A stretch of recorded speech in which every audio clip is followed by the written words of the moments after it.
Voici quel message l'Éternel adressa à Jérémie lorsque Nabuchodonosor, roi de Babylone, et toute son armée, ainsi que tous les royaumes de la terre soumis à sa domination et tous les peuples combattaient contre Jérusalem et contre toutes les villes de son territoire. Voici ce que dit l'Éternel, le Dieu d'Israël. Va dire à Sédécias, roi de Juda, voici ce que dit l'Éternel. Je vais livrer cette ville au roi de Babylone, qui y mettra le feu. Quant à toi, tu ne lui échapperas pas, non. Tu seras bel et bien capturé, et tu lui seras livré. Tu le verras en face, et il te parlera lui-même. Oui, tu iras à Babylone. Pourtant, écoute ce que dit l'Éternel, ô Sédécias, roi de Juda. Voici ce que déclare l'Éternel à ton sujet. Ne mourras pas par l'épée, mais tu mourras paisiblement. Comme on a allumé un brasier pour tes ancêtres qui étaient avant toi sur le trône royal, ainsi l'on allumera un brasier en ton honneur, et l'on entonnera pour toi une élégie funèbre. Hélas, notre Seigneur, moi, l'Éternel, j'en fais la promesse et je le déclare. Le prophète Jérémie rapporta toutes ces paroles à Sédécias, roi de Juda, à Jérusalem, pendant que l'armée du roi de Babylone combattait Jérusalem et toutes les villes de Juda qui tenaient encore, c'est-à-dire Lachish et Azekah, car c'étaient là les places fortes de Juda qui résistaient encore. Voici la parole que l'Éternel adressa à Jérémie. Le roi Sédécias avait conclu une alliance avec toute la population de Jérusalem pour que l'on proclame la libération de tous les esclaves. Chacun devait affranchir ses esclaves hébreux, hommes ou femmes, en sorte que personne ne retienne plus son compatriote judéen comme esclave. Tous les dirigeants et toute la population avaient conclu cette alliance et s'étaient engagés à libérer chacun son esclave, homme ou femme, pour ne plus les retenir dans la servitude. Ils avaient tenu parole et avaient libéré leurs esclaves.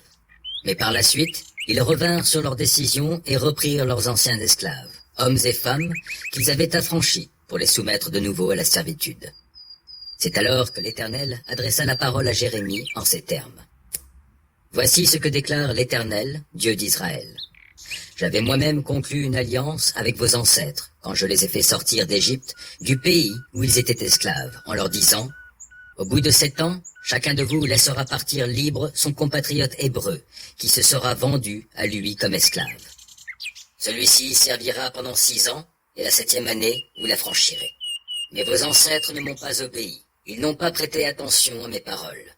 Or, vous-même, vous avez changé de conduite, et vous avez fait ce que je considère comme juste en annonçant chacun la libération de son prochain. Vous avez pris des engagements par une alliance à ce sujet, devant moi, dans le temple qui m'appartient.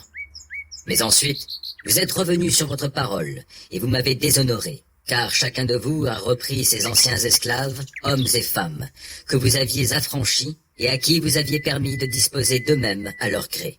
Vous les avez forcés à redevenir vos esclaves et vos servantes. C'est pourquoi, voici ce que déclare l'Éternel. Puisque vous ne m'avez pas obéi en déclarant libre chacun son compatriote et son prochain, eh bien, moi, je proclame votre libération. L'Éternel le déclare, votre libération pour l'épée, la peste et la famine, et vous inspirerez l'effroi à tous les royaumes de la terre. Je livrerai ces hommes qui ont transgressé cette alliance que j'avais ratifiée. Car vous n'avez pas tenu les engagements que vous aviez pris lorsque vous avez conclu cette alliance devant moi, en coupant un veau en deux et en passant entre les deux moitiés. Vous, les dirigeants de Juda et de Jérusalem, les hauts fonctionnaires de la cour, les prêtres et tous les gens du pays qui êtes passés entre les deux moitiés du veau, je vous livrerai à vos ennemis et à ceux qui en veulent à votre vie, et vos cadavres serviront de pâture aux rapaces et aux animaux sauvages. Quant à Sédécias, roi de Juda, et à ses ministres, je les livrerai à leurs ennemis et à ceux qui veulent leur mort, à l'armée du roi de Babylone qui vient de lever le siège. Je vais donner mes ordres, l'Éternel le déclare, et je les ferai revenir devant cette ville. Ils l'attaqueront, ils s'en empareront, et ils y mettront le feu. Et je ferai en sorte que les villes de Juda soient dévastées et privées d'habitants.